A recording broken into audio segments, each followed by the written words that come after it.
He'll get on it. Whatever it is. But I can.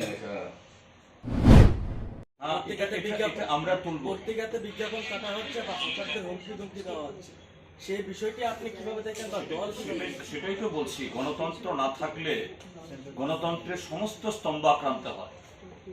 শুধু ইয়ে না, media না, ইভেন যে ইনস্টিটিউশন এক্সিকিউটিভ, এই যে এতে সোনামুড়াতে ইউনিফর্ম পরা পুলিশ অফিসার গাড়ি চাপা দিয়ে মেরে ফেললো, বিচার হয়নি। তো এই গণতন্ত্র পুনরুদ্ধারের জন্যই তো বিজেপিকে হারাতেই হবে। আর যে সমস্ত চ্যানেল বন্ধ করে দেওয়া হয়েছে সঞ্জয় মিশ্রকে দিয়ে বিপ্লব দেব থাকার সময়তে, আজকে ইলেকশন কমিশন অফ ইন্ডিয়ার কাছে আমরা তুলব। অতীতেও আমি সিওর কাছে বলেছি, গতকালও বলেছি, আজকে তুলব, যাতে এগুলি সবগুলো চ্যানেল যারা আবার নতুন করে চালাতে চায় এদেরকে যেন তাদের এই যে রিকানেক্ট করার জন্য সেই উদ্যোগ নেওয়া হয়। আপনাদের মাধ্যমে বলবো, যে সমস্ত চ্যানেলগুলো বন্ধ হয়ে আছে, বন্ধ করে দিয়েছে, তারা একটু যোগাযোগ করুন ডিএম অফিসে। কালকে ডিএমকে আমি বলেছি, ডিএম বলেছেন তিনি উদ্যোগ নেবেন। 18 ইলেকশনের পর 3টি নির্বাচনে মানে কভার করতে গেলে বা তাদের ভুল ধরিয়ে ধরতে গেলে সংবাদকর্মীদের উপর আক্রমণ করা হয়। সামনে 2023 যদি শাসক দল এমন কোনো কিছু করে বা মিডিয়া জগৎ লোকেদের উপর যদি আক্রমণ করা হয়, আপনি নির্বাচন কমিশনের কাছে কিভাবে বলবেন? হ্যাঁ, এটা ইলেকশন কমিশনের কাছে আমরা নেব। আর বামপন্থী ফ্রন্ট সরকার যখন ছিল তখন কখনো হয়নি, কাজে আগামী দিনও যদি এরকম হয় কখনো এরকম হবে। ঠিক আছে, 10,323 সহ গত 5 বছরে অন্যায়ভাবে, এটা পার্ট টাইম হোক বা এই কন্ট্রাক্ট বেসিস, সেন্টার স্কিম হোক আর রাজ্য স্কিম, যাদেরকে আরবিট্রারিলি এই ছাঁটাই করা হয়েছে, আমরা প্রত্যেককেই আমরা আবার তাদের যাতে জীবিকা অর্জন তারা করতে পারে সে ব্যবস্থা আমরা করব।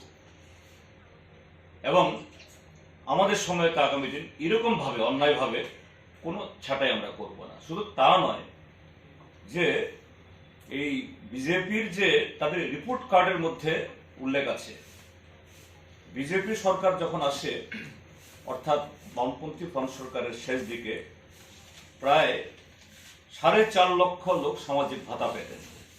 এখন বিজেপি রিপোর্ট কার্ডে লেখা আছে 3,15,000 না কতদিন, অর্থাৎ প্রায় 1.25 লক্ষ লোকের ভাতা তারা অন্যায়ভাবে কেটে দিয়েছে।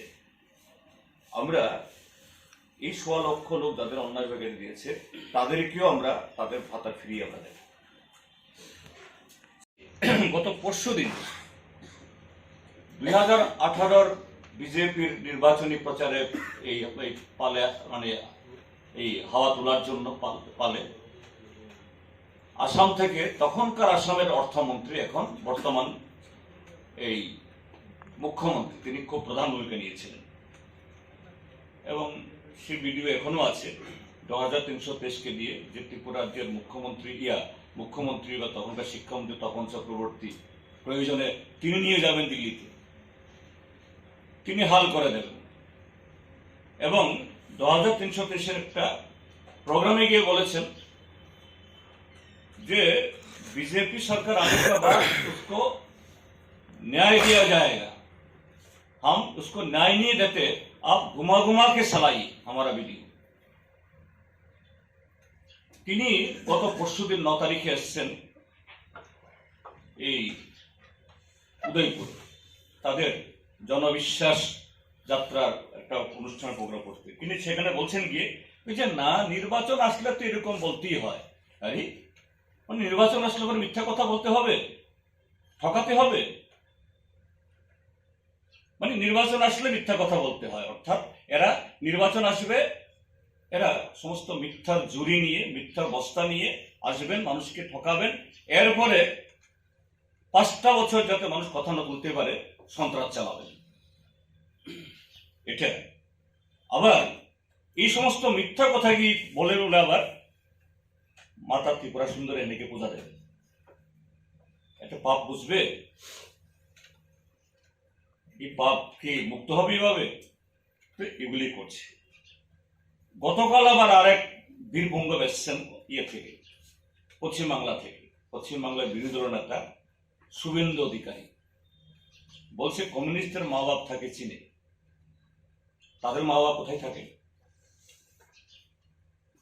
এদের যে আজকের আদর্শ, এই RSS বিজেপির আদর্শ কোথাকার? হিটলারের, মুসলিনী, যে নারদা সারদা খ্যাত, যার বিরুদ্ধে এখনো CBI, ED ইত্যাদি পশ্চিমবাংলার কাগজ খুললেই দেখি নানা ধরনের কেলেঙ্কারি, তিনি এসে এখানে বলছেন, জ্ঞান দিচ্ছেন।